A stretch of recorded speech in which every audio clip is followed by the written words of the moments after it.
In July 2003, Prime Minister Atal Bihari Vajpayee was about to visit Srinagar, Kashmir.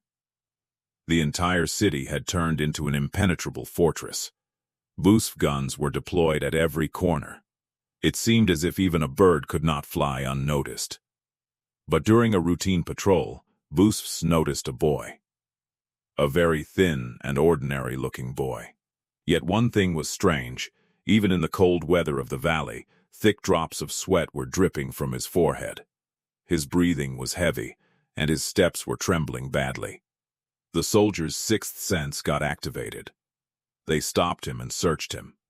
The moment they unbuttoned his shirt, every soldier standing there froze in shock. Heavy amounts of RDX and tangled circuit wires were strapped from his chest down to his stomach. He was not an ordinary boy, but a walking trigger of death.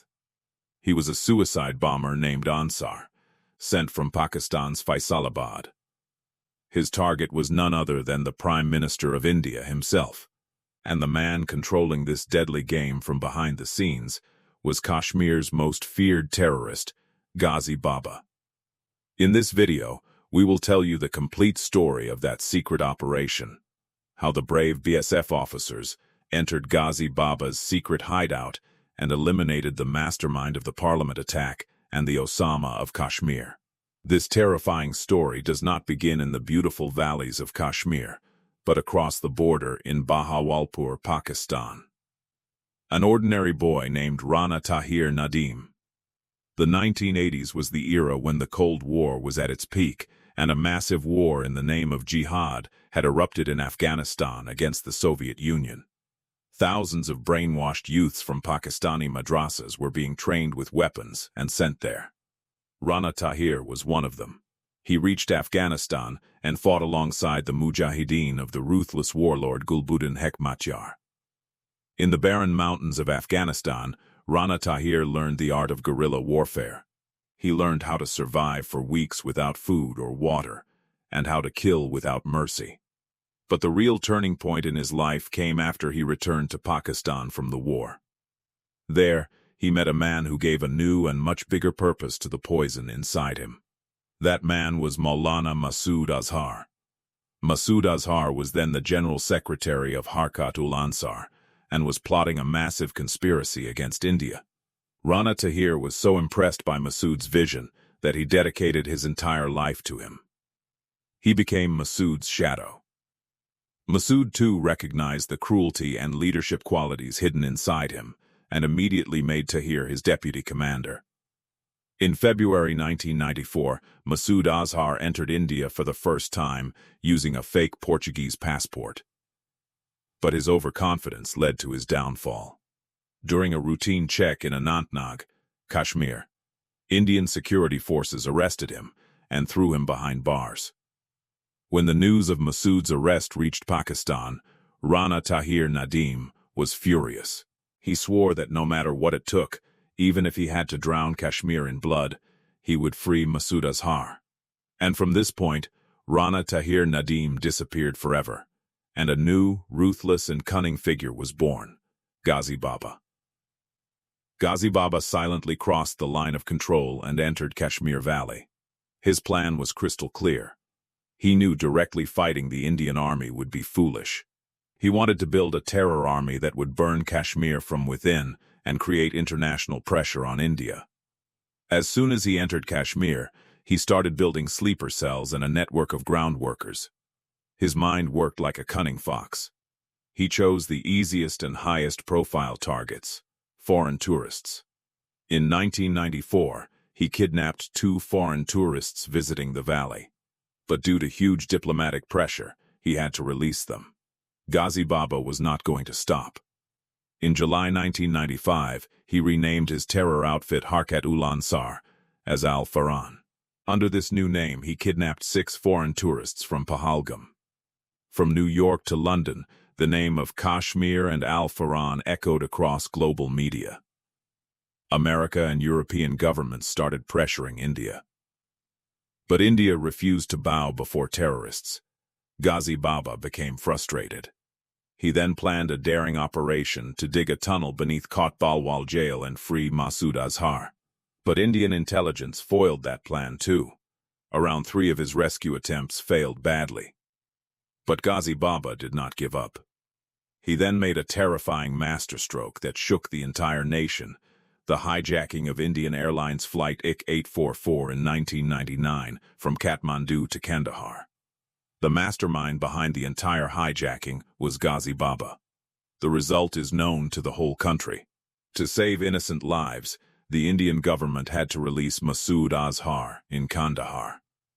When Masood Azhar returned to Pakistan, the first thing he did was reward Ghazi Baba. He formed a new terror organization called Jaish-e-Mohammed and appointed Ghazi Baba as the commander-in-chief of Jammu and Kashmir. You no longer need to leave Kashmir. Stay there and plan attacks across India from there. As commander-in-chief, Ghazi Baba unleashed a new wave of terror in Kashmir. He introduced the trend of Fidayeen-odd attacks in the valley. On April 20, 2000, the attack on Badami Bagh cantonment in Srinagar became its first major example. Ghazi Baba brainwashed a 19-year-old local boy named Afaq Ahmad Shah and sent him to crash an explosives-filled vehicle into the gate of the Indian Army's 15 Corps headquarters. Then on October 1, 2001, a Fidayeen attack took place on the Jammu and Kashmir Legislative Assembly, killing 38 people. Ghazi Baba had now built a private army of nearly 300 radical jihadists. India's top intelligence agencies, RAW, IB, and military intelligence, were working day and night to track him down. But Ghazi Baba never appeared on radar. His operational security was so strong that even senior intelligence officers were stunned. Ghazi Baba claimed to fight for Kashmir's freedom, yet he did not trust Kashmiris at all. He feared someone might betray him for money. That's why none of his 4 personal armed bodyguards were Kashmiri. He trusted only Pakistani and Afghan terrorists. He issued assassination orders and bombing plans only through one-on-one meetings. Even if one of his men got captured, they had no solid information to reveal. In the dense forests of Pahalgam, Ghazi Baba had established 3 mobile training camps within just a 1-kilometer radius. There, he brainwashed recruits, tested their loyalty, and trained them in weapons. His financial network was equally complex. Money for weapons and explosives did not come directly from Pakistan. It reached Kashmir through multiple layers of Hawala networks operating via Dubai. Ghazi Baba was no longer an ordinary terrorist. He had become the biggest headache for Indian intelligence agencies and the BSF. Sometimes in Bandipora, sometimes in Ganderbal, he changed hideouts so quickly that by the time security forces reached the location, they would find only burnt cigarette stubs and empty teacups. If Ghazi Baba even suspected that a local Kashmiri was an informer for the Indian Army or BSF, he would not simply shoot them. He would torture and kill them publicly in the middle of the street to spread fear throughout the region. Meanwhile, Indian intelligence and the Special Operations Group got a major breakthrough. In July 2001, SOG Chief Sunil Kumar found a source who used to deliver food to Ghazi Baba and his commanders at their secret hideouts. A plan was made. Heavy sedatives would be mixed into the food. Once Ghazi Baba and his men became unconscious, they would be arrested. The source was ready. The sedatives were ready. The BSF assault team was ready. It could have been the night Ghazi Baba's reign ended. But then came a twist that ruined everything. There was a traitor inside the SOG. Someone sold the nation for money or out of fear. Just hours before the operation, the information was leaked to Ghazi Baba. When the team reached the location, Ghazi Baba was gone. Because of one traitor, a massive operation failed, and India would soon pay a very heavy price for that failure. Exactly 5 months later, Ghazi Baba carried out the attack that shook the foundations of India. December 13, 2001, the attack on the Indian Parliament in Delhi. Ghazi Baba himself arranged Afzal Guru's meeting with top commanders in the forests of Pahalgam. Sitting like a boss, surrounded by 12 heavily armed bodyguards, Ghazi Baba personally brainwashed attackers like Rana and Hamza. After the Parliament attack, the geopolitical dynamics of the world changed. India and Pakistan stood on the brink of war. Investigators connected all the dots, and one name emerged: Ghazi Baba. A top Indian minister even called him the Osama of Kashmir during a press conference. After the parliament attack, Ghazi Baba became the #1 target on every Indian agency's hit list. Ghazi knew the entire country wanted his blood. He changed his appearance completely, shaved off his signature beard, and went underground. Over the next 1.5 years, out of frustration, he specifically targeted BSF soldiers. Every few days, news would arrive of another brave soldier martyred in the valley. Then came July 2003. It was a critical and high-tension period for Kashmir because Prime Minister Vajpayee was about to visit Srinagar. The city had turned into a fortress. During routine checking, BSF soldiers noticed a skinny boy walking nervously through a narrow lane. Sweat covered his forehead. He looked terrified. The soldiers stopped and searched him. As soon as they opened his shirt, everyone froze. Explosives and wires were strapped all over his chest and stomach. He was a human bomb. He was immediately arrested and taken to a safe house. When BSF Commandant NN Dubey interrogated him, it was revealed that he was not Kashmiri. His name was Ansar, and he had come from Faisalabad, Pakistan. Ghazi Baba had sent him to blow himself up at Vajpayee's rally. BSF had just prevented a massive tragedy. At first, Ansar refused to speak. He was ready to be beaten, but not to talk. Then, an experienced Jammu and Kashmir police officer used a psychological trick. Instead of beating him, the officer gently placed a hand on his shoulder and said, "Look, you are a smart and fit young man. Do you think your masters actually care about your life? You are just a pawn for them. If you help us, we can get you a good job in the police." This good cop psychological tactic worked on the brainwashed terrorist. Ansar broke down and surrendered. NN Dubey asked him, "Do you know Ghazi Baba?" Ansar replied, "I don't know the exact location of his hideout, sir. But I talk to him on wireless twice every day, at 9:30 a.m. and 3:30 p.m.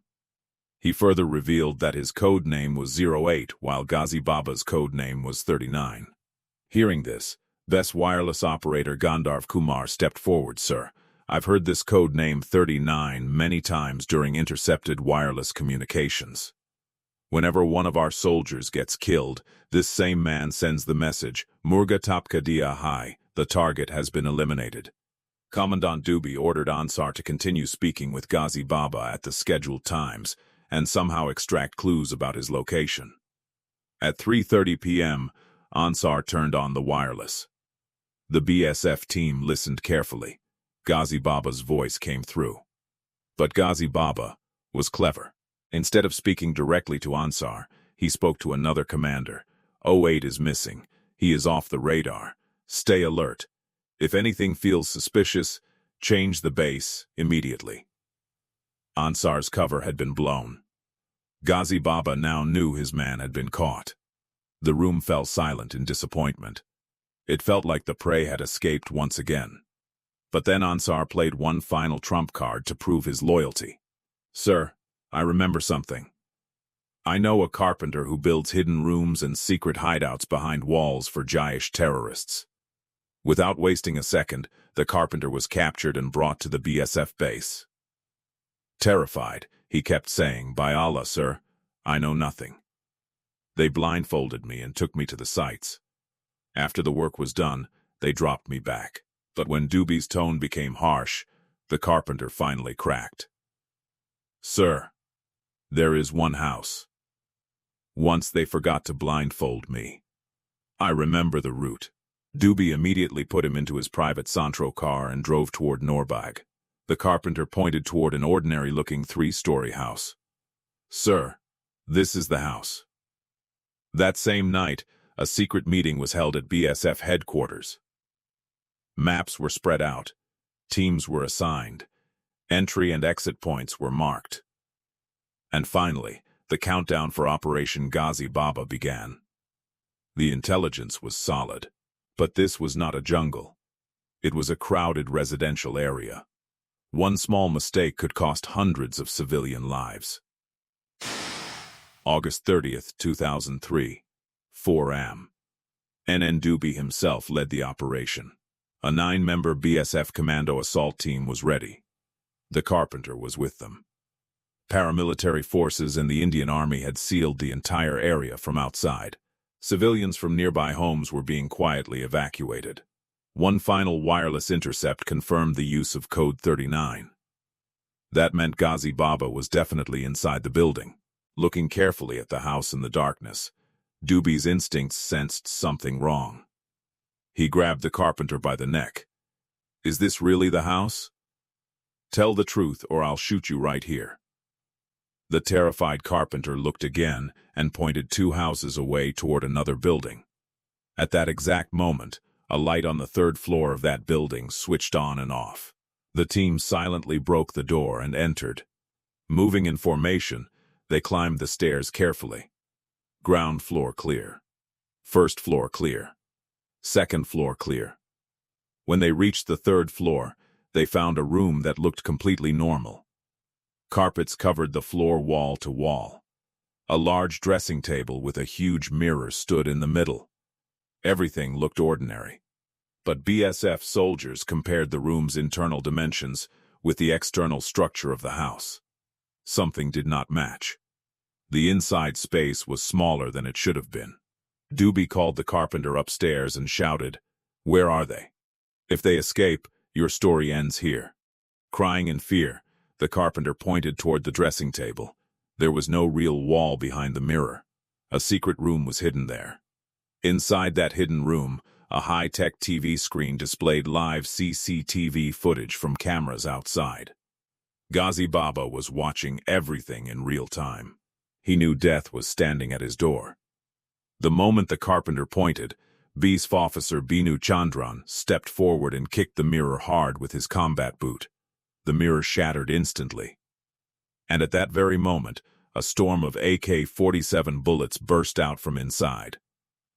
The brave BSF soldier standing at the front was shot directly in the chest. He collapsed silently and was martyred on the spot. Amid the crossfire, a high-explosive grenade was thrown out from inside the room. A deafening explosion shook the building. One officer lost his entire hand in the blast. Dubey himself was badly injured. Grenade shrapnel had paralyzed his right arm, and blood was pouring out rapidly. Even while lying injured on the floor, Dubey's courage burned stronger than his pain. Using his left hand, he picked up his service weapon and fired 14 rapid shots through the broken mirror. The team somehow managed to pull Dubey out alive. Inside, the trapped terrorists were no longer fighting to survive, they were fighting to cause maximum destruction. Outside, paramilitary forces also launched heavy retaliatory fire. The fierce gun battle continued for 10 long hours. Finally, the continuous bombardment destroyed the hidden room completely. The building's foundation shook violently. A horrifying scream echoed from inside. When the smoke cleared and officers stepped into the shattered secret room with weapons aimed forward, they saw a blood-soaked body lying on the floor. Around him lay the dead bodies of his trusted bodyguards. Yes, it was Ghazi Baba. The Osama of Kashmir, the mastermind of the parliament attack, had finally met his end. In the 10-hour-long operation, Ghazi Baba and one of his associates were killed. BSF lost one brave son, Balbir Singh, while 8 other soldiers were seriously injured. With Ghazi Baba's death, Jaish-e-Mohammed's backbone in Kashmir was shattered. Indian security forces had entered the terrorists' own secret bunker and eliminated one of the country's biggest enemies. For his extraordinary bravery, intelligence, and patriotism, Commandant NN Dubey was awarded the Kirti Chakra by the government of India. And thus, the BSF action carried out in the narrow lanes of Noorbagh became immortal as one of the greatest and most successful operations in Kashmir's history. Friends, if you liked the video, make sure to like, share, and subscribe to the channel so we can continue bringing such stories to you.